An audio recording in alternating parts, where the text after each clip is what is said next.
Irmãos, acharam? 2 Crônicas 7, versículos 13 e 14. Quem achou pode dizer amém? Amém.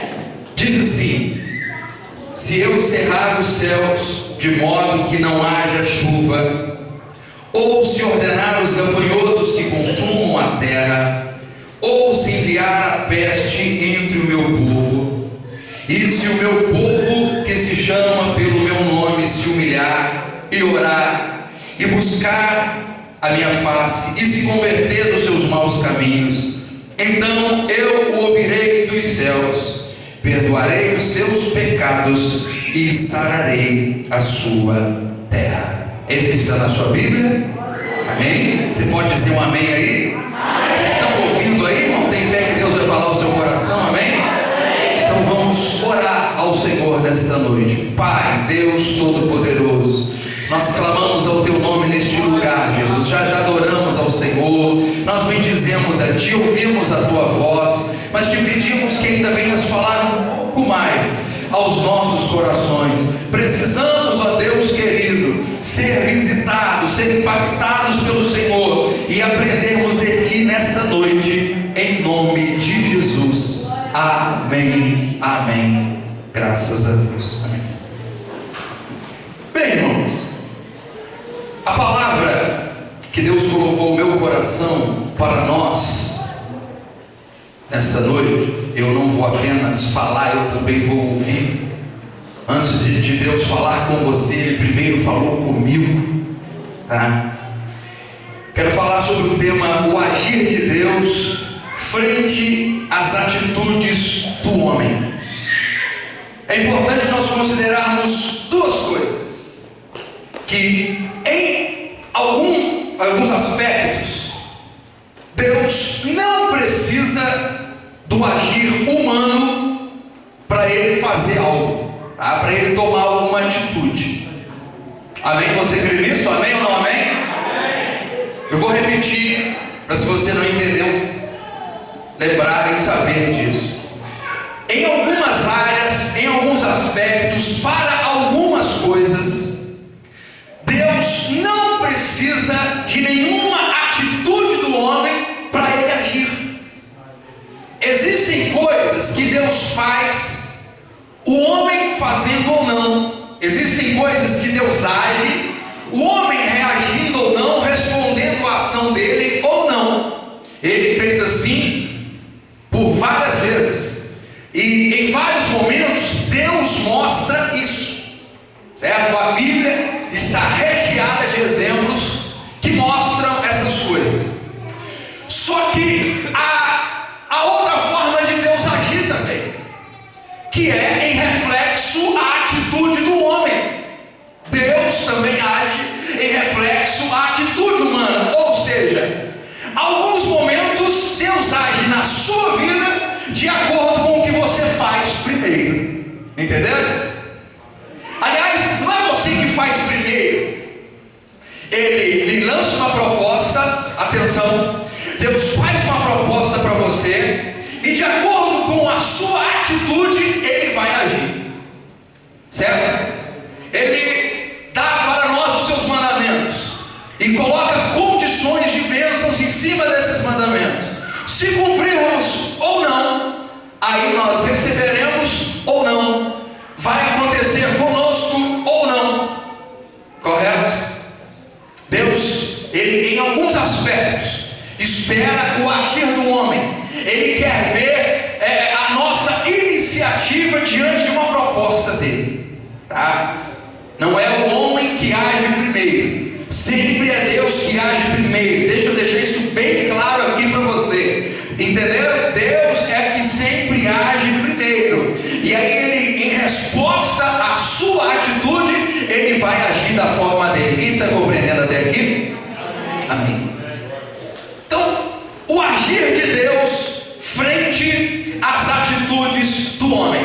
No texto que nós lemos, esse texto aqui, deixa eu te explicar melhor, foi uma resposta de Deus, foi já aí, olha, um agir de Deus a uma atitude de um homem chamado Salomão. Salomão inaugurou uma casa, ela era muito mais bonita do que essa. Para vocês terem ideia, O lugar onde Salomão fez essa oração tinha paredes cobertas de ouro, tinha tecidos de panos finíssimos, haviam ali materiais feitos de metais nobres.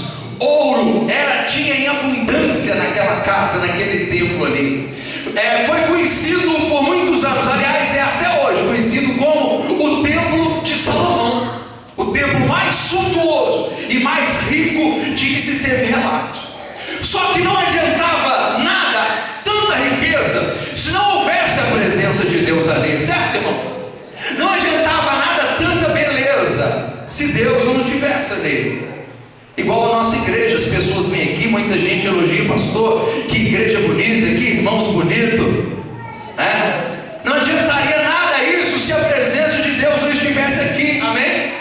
Até hoje, irmãos, nós temos templos no Brasil, por que não dizer aqui na nossa cidade? Não sei se o templo barroco aqui da nossa cidade tem ouro, mas em outras cidades por aí afora, hoje coloca-se câmera por causa dos ouros que tem nas paredes e nas imagens de escultura. Mas na maioria desses lugares, Deus não está presente. Então, se Deus não estiver presente, nada feito. E Salomão sabia disso. Ele fez o templo, mas aí ele faz também uma oração. Ele ora a Deus, e ele fala da seguinte forma: Deus, se um dia porventura o povo se desviar, se porventura o povo se afastar da sua presença, se algum dia o povo for para longe de ti, e o Senhor cerrar os céus, se porventura o povo se afastar do Senhor, e o Senhor mandar peste, se porventura o povo for embora adorar outros ídolos, e o Senhor não permitir que o alimento brote do chão da terra, se porventura o povo vier nessa casa, dobrar os seus joelhos e buscar a tua face e se arrepender, por favor, Deus, ouve a oração do povo e atenda a oração do povo que se arrepende diante de ti. Aleluia. Salomão faz essa oração, e essa oração está escrita aqui no capítulo 6 de 2 Crônicas, tá? A partir do versículo 12, a oração é feita até o versículo 42, e ele vai orando. Mas qual é o agir de Deus frente às atitudes do homem?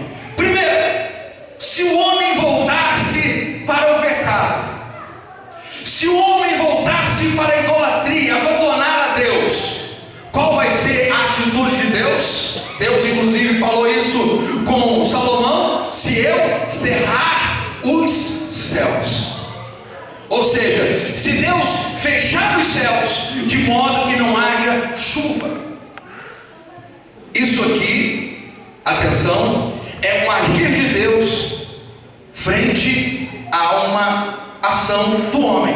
Por quê? O homem voltou-se para a idolatria, Deus vai lá e fecha os céus, não chove, e aí o que acontece? Automaticamente não produz mantimento. Existe coisa pior do que isso? Falta de chuva. Faz, irmãos, apenas uma viagem na sua memória. Não precisa responder para mim. Qual o lugar mais pobre do Brasil? O lugar onde menos chove? Não precisa responder. A sua mente já respondeu. Agora, fale também, responda na sua mente. Quem é o Deus daquele povo lá? Quando chove, a quem eles recorrem? Aqui na nossa cidade, por exemplo, nós temos uma réplica do Cristo Redentor que está lá no Rio de Janeiro, certo? Nós temos aqui em Lafayette, a Praça do Cristo ali está lá de todo tamanho. Não, a gente não é elogiando não, mas pelo menos é o Cristo, minha gente. Mas eles lá, nem isso. Não é necessário eu falar aqui, mas você já sabe qual é a estatueta de todo o tamanho que eles veneram. E sempre no dia daquela idolatria deles, eles estão lá, dando dinheiro, dando ofertas, andando de joelho, se voltando para a idolatria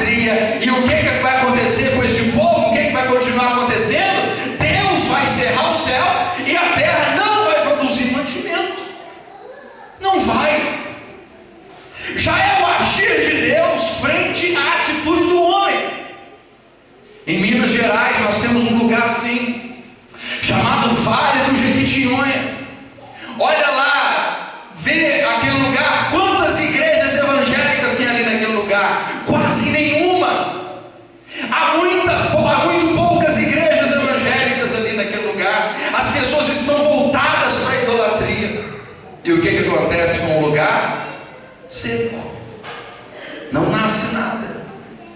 Certo? Vai para os lugares, Oriente Médio, por exemplo, onde só tem guerra, onde as crianças morrem bombardeadas, onde não tem paz. Quem é o Deus daquele lugar? Jesus. Agora eu quero que vocês respondam: Jesus é o Senhor daquela terra, irmãos?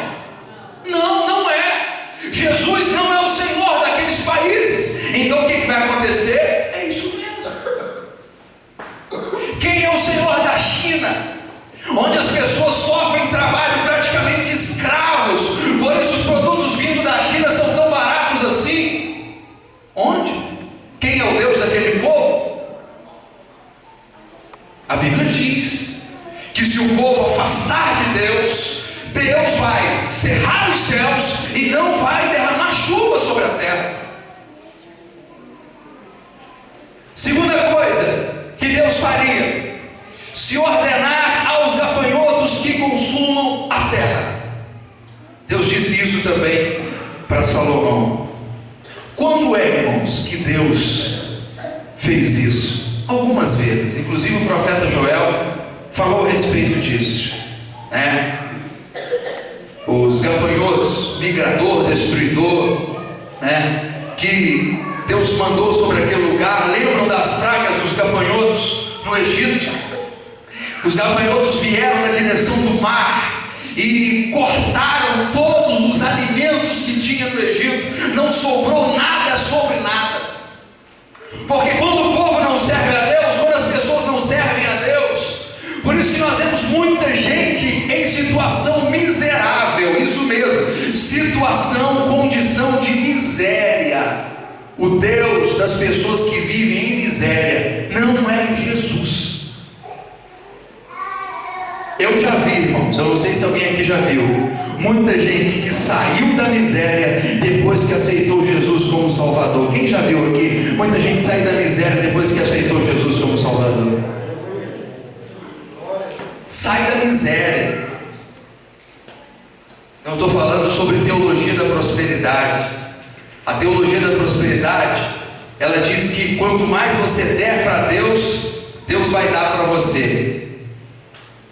Você dá um Fusca, que Deus te dá um Ford Ka. Se você der o Ford Ka para Deus, Deus vai te dar um quê? Um Voyage novo. Se você der o Voyage, Deus vai te dar. Vai só aumentando, né? Isso aqui, lá chega, Deus te dá uma BMW. Não, essa relação de você dar para Deus e Deus te dá, ela não existe na Bíblia. Agora, a relação de ser fiel a Deus e Deus abençoar, isso aí existe sim. E quantos aqui são provas da fidelidade, do amor de Deus e das bênçãos do Senhor? Somos abençoados. O cristão não vive na miséria. Miséria não. Passar necessidades, passar algumas privações, nós passamos. Agora, viver na miséria, nós estávamos estudando no curso de teologia segunda-feira sobre o livro de Juízes. E o livro de Juízes mostra altos e baixos do povo de Israel, altos e baixos, altos e baixos. O povo servia a Deus, eles venciam todas as guerras, eles mandavam para fora do arraial todos os inimigos, venciam tudo.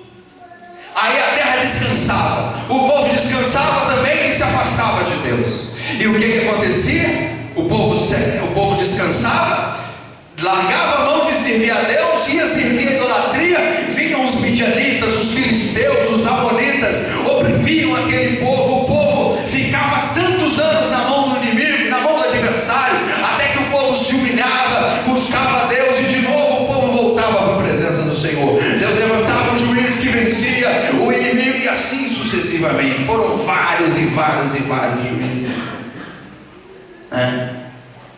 Vários e vários juízes. Os mais famosos nós temos Sansão, Gideão, Jefté, Otiniel, o último deles, profeta Samuel. Então, assim, cheio de altos e baixos. Servindo a Deus estavam bem, servindo aos ídolos estavam na pobreza. E a outra ação, acompanhe comigo aí, a outra ação de Deus, as atitudes em respostas às atitudes do homem, é ordenar aos gafanhotos que consumam a terra. Gafanhoto consumir terra, irmãos, se já não bastasse a chuva não ser derramada para evitar que nascesse as coisas, o que sobrava, o gafanhoto ia lá e comia tudo. Pensa bem, que moléstia, pensa bem, que dificuldade. Terceira atitude de Deus frente ao agir do homem: se eu enviar a peste entre o meu povo. Muitas vezes Deus enviava doenças no meio do povo. Muitas vezes Deus respondia ao pecado do povo, mandando doenças para eles. Sabe, irmãos, quando Deus fazia isso, está na sua Bíblia aí, escrito: se eu enviar a peste entre o meu povo. Está escrito entre o meu povo ou está escrito sobre o povo estranho? Entre o meu povo. Isso aqui é uma fala de Deus para a nação de Israel, que reflete, que nos mostra como Deus age. E sobre o seu povo, se precisar, Ele também vem com alguma coisa para corrigir. Esse tipo de atitude, que Deus vinha com seca, que Deus vinha com gafanhotos, que Deus vinha com pragas, com pestes, é para o povo se corrigir, é para o povo cair a ficha e lembrar: poxa vida, nós temos um Deus, que se nós estivéssemos servindo a esse Deus, nós não estaríamos aqui nessa situação. Se eu estivesse fazendo a vontade de Deus, eu não estaria aqui nessa miséria, eu não estaria aqui nessa prova. Você sabia, irmãos, que muitas lutas que nós passamos são resultados, são coisas que Deus manda sobre nós para nos advertir, para que nós venhamos acordar da situação que estamos? Sabe quantas vezes o contrário acontece? Deus permitir luta para depois o cara sair vencedor e ganhar o dobro? Pouquíssimas vezes, e aconteceu com Jó. Agora, a maioria das vezes que Deus vem com alguma coisa para oprimir o povo, para castigar com provação, é para nos fazer, para fazer o seu povo recuar daquela atitude errada, e para que nós venhamos reconhecer que Deus, Ele é o único Deus da nossa vida. Deus é o único Senhor da sua vida, amém ou não amém? Deus é o único Deus da sua vida, e acima dele não tem outro Deus, aleluia. Ele é o único Senhor da sua vida, glória a Deus por isso. Lembra de Jonas, gente? Jonas, Deus falou com ele: Jonas, levanta-te, vai à cidade de Nínive e prega contra aquela cidade, eu vou destruir aquele povo. O que Jonas fez? Comprou uma passagem para outro lugar. O que Deus fez? Olha aí o agir de Deus frente à atitude do homem. O que Deus fez? Tá bom, você vai, né, Jonas? Então vai. Comprou a passagem, entrou no barco, foi lá para o porão do navio, o navio continuou andando. Quando chegou lá no meio do mar, Deus mandou aquela tempestade sobre o barco, quase que o barco afundou. Por último chamaram ele, viram que não iam conseguir fazer nada, chamaram Jonas e disseram: a que Deus você serve, que ocupação é tua, de onde você vem, para onde você vai? Fizeram um interrogatório, e aí ele falou assim: já sei o que vocês estão querendo saber, o culpado dessa tempestade sou eu, pode me jogar no mar, porque vai vir bonança. E foi dito e feito, lançaram Jonas no mar, e acalmou-se a tempestade que estava no barco. E Jonas foi pagar o preço sozinho, foi engolido por um grande peixe e foi parar onde, gente? Onde ele foi vomitado? Lá na praia de Nínive. Diante tentou fugir da vontade de Deus, não. Passou na prova, mas teve que cumprir o propósito de Deus na sua vida. Aí a gente passa por algumas coisas e nós ficamos orando: ah, Senhor, me ajuda, me ajuda. Irmão, olha para dentro de você, olha para a sua atitude, porque isso já pode estar sendo um reflexo, o que Deus fazendo algo para você, para corrigir alguma coisa que você já está fazendo. Isso pode já ser um agir dele em resposta a uma atitude sua. Repetindo, nem todas as provações que passamos é Deus querendo nos corrigir. Algumas vezes é porque, de fato, como aconteceu com Jó, está querendo nos abençoar ainda mais. Só que muitas vezes, e isso está lá em Hebreus, Deus castiga aquele a quem Ele ama. Então Deus corrige o seu povo. Corrige sim. Então o que Ele fez? Enviou peste. Peste é o que, gente? Doença. Doença. Irmãos, vamos falar sobre o mundo. O que a AIDS é? Quem pega a AIDS? Falando assim, deixa eu tentar ser bem claro nas minhas palavras. Quem pega a AIDS? Aquele que não tem parceiro fixo, correto? Se eu não tenho AIDS, minha esposa não tem AIDS, nós nos relacionamos apenas entre nós, somos fiéis, como diz a palavra de Deus, a chance de eu pegar uma AIDS, ela vai reduzir a quase zero.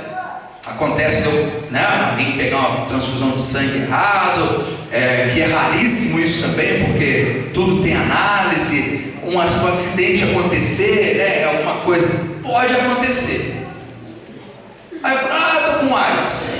A grande possibilidade é porque é consequência do pecado da própria pessoa, certo? E muitas outras coisas que Deus já, coisas que hoje, irmão, antigamente não existiam e hoje existem. Por quê? Por causa do pecado da humanidade, por causa da situação promíscua que as pessoas vivem, certo? Agora, como que nós vamos fazer? O que Deus quer fazer? O que o homem precisa fazer para receber a resposta favorável de Deus? Primeiro, agora estamos no versículo de número 14. Se o meu povo, que se chama pelo meu nome, se humilhar. É isso que está na sua Bíblia? Amém? Se humilhar. Atitude do homem para esperar a transformação de Deus na sua vida. A nossa atitude, olha para mim aqui por favor. A minha atitude, a nossa atitude para esperar Deus, para que Deus venha mudar o cativeiro, para que Deus venha mudar a situação, para que Deus venha transformar condições. Primeiro, se humilhar, agir de forma humilde, agir de forma que possamos abandonar a nossa própria vontade. Quando nós abandonamos a nossa vontade para fazer a vontade de Deus, quando eu largo aquilo que eu quero e digo, não, Senhor, eu não vou viver dessa forma, eu vou viver da forma que o Senhor quer. Quando eu abro mão de mim mesmo, isso é sim uma forma de humilhação. Se humilhar, reconhecer que está errado, se arrepender, dizer, Senhor, eu fiz isso de maneira equivocada. Quantas pessoas se humilharam? O profeta Jeremias, no livro de Lamentações, ele disse assim para o povo já tinha sido levado cativo para a Babilônia, em mais uma resposta de Deus à condição que o homem estava. Jeremias diz assim para o povo, olha, coloque a sua boca no pó, porque talvez assim haja esperança. Nós só não estamos consumidos porque a misericórdia de Deus, ela se renova a cada manhã. Por isso que nós não estamos consumidos. Vamos nos humilhar, buscar a face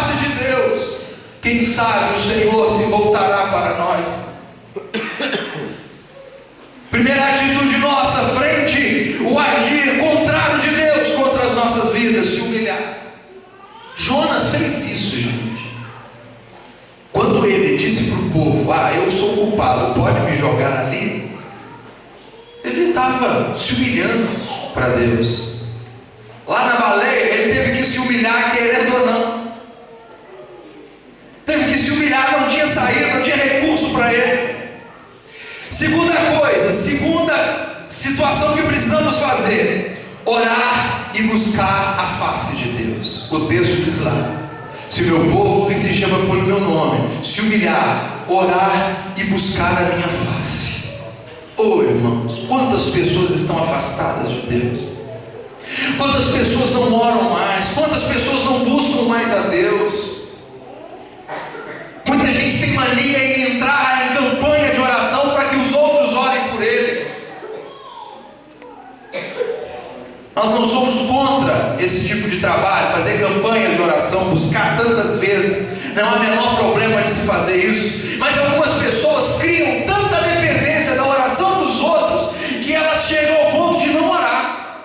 Porque não, eu já pedi oração para o irmão Toninho, já pedi para o Elias, já pedi para a Sheila, já pedi para a Mara, já pedi para o Ney, já pedi oração para o fulano, para o ciclano, todo mundo está orando por mim, eu preciso orar. Irmãos, se sou eu que estou querendo, quem precisa buscar? Eu preciso buscar. Quem precisa orar? Eu preciso orar e buscar a face do Senhor. Condição nossa para que Deus venha agir em nosso favor: orar, se humilhar e orar e buscar a face de Deus. E não é só orar também não, buscar a face do Senhor é orar e buscar. Graças a Deus, tem muita gente orando por mim. E você está orando por você? Você tem buscado a face de Deus? Amém? Se você tem feito isso, eu tenho certeza que breve virá o socorro do Senhor para a sua vida. No final desta mensagem, nós vamos orar por você. Mas, se você estiver já orando, somado à nossa oração, Deus vai fazer coisas grandes na sua vida. Vai fazer, eu tenho certeza disso. Eu creio no agir de Deus na nossa vida. Quando Deus disse: olha, se você me buscar, eu vou fazer. Jesus ensinou lá no Sermão do Monte: pedi e dar-se-vos-á, buscai e encontrareis, bateis e abrir-se-vos-á. Isso aí é o que, irmãos? Ora, clame a mim e responder-te-ei e anunciar-te-ei coisas grandes e firmes que ainda não sabes. O cristão, ele não pode perder a sua vida de oração. Você precisa orar. Você não pode achar apenas a igreja bonita. Você não pode achar: eu gosto de ouvir os hinos,